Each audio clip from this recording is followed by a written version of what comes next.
Luhlangotsi lweANC loluvelana namengameli wakuleli wangaphambilini Jacob Zuma lutfolakele kutsi lwenta kwaba lula kutsi live libanjwe ngabhongwane ngekusho kwembiko wekomishana yekubanjwa kwembuso ngabhongwana. Lombiko uveta ngaleskhatsi kubanjwa umbuso ngabhongwane Luhlangotsi beluhamba embili ngulolu belumataniswa namengameli wangaphambilini kanti-ke lwesekela lwaphinze lwenta kwaba lula kwenteka kwenkohlakalo nekubanjwa kwembuso ngabhongwana. Mengameli weANC wamanje Cyril Ramaphosa newangaphambilini longu Jacob Zuma besolo bangavumelani ngendlela lasebenta ngayo lekomishana. Iqembu elalelwa inkululeko yomzabalazo leNingizimu Afrika eyinethemba labantu abadla imbuya ngothi nabahluphekile. Iqembu elake lathola i2/3 majority ngaphansi kobuholi bukamongameli uThabo Mbeki. Manje iANC isola ngokudedela umndeni wamaGupta ukuthi uzenzele untshontshe igidigidi zamarandi elingisela ku15 billion wamarandi. Umbiko wokugcina wokugwamanda kombuso uthi umongameli uJacob Zuma owayephethe izwe owudedela lo mndeni ukuthi usidanasele kwizimali zaseNingizimu Afrika ngokungemthetho. uZuma futhi wayengagculisekile ngejaji laliphethe lekomishana uRaymond Zondo. Ayikaziqonde lento kwasekuqaleni mayiqaba. Kusho ukuthi kukhona laba ababebeka ijaji belinikeza ukuthi uyohamba kanje kulomsebenzi.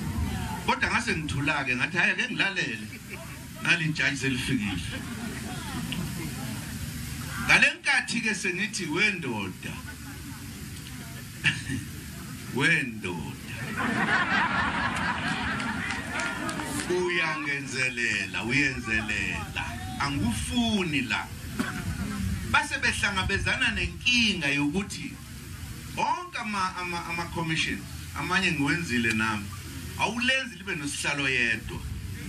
Lekomishana isigxekelwe ngusekela mongameli kaJacob Zuma uCyril Ramaphosa ukuthi wayudedela lo mndeni ukuthi uzenzele wangakhuluma edlangalaleni. uRamaphosa manje somongameli weANC watshela lo komishana ukuthi wayengeke akwazi ukukhuluma edlangalaleni ngoba lokho kakuzodala ukuthi nje igama lakhe libe seyindabeni. Wathi wahlala wathula walwa ngaphakathi ukuthi ukugwamanda kombuso kungabi into ekhona. State capture really was an assault on our democracy.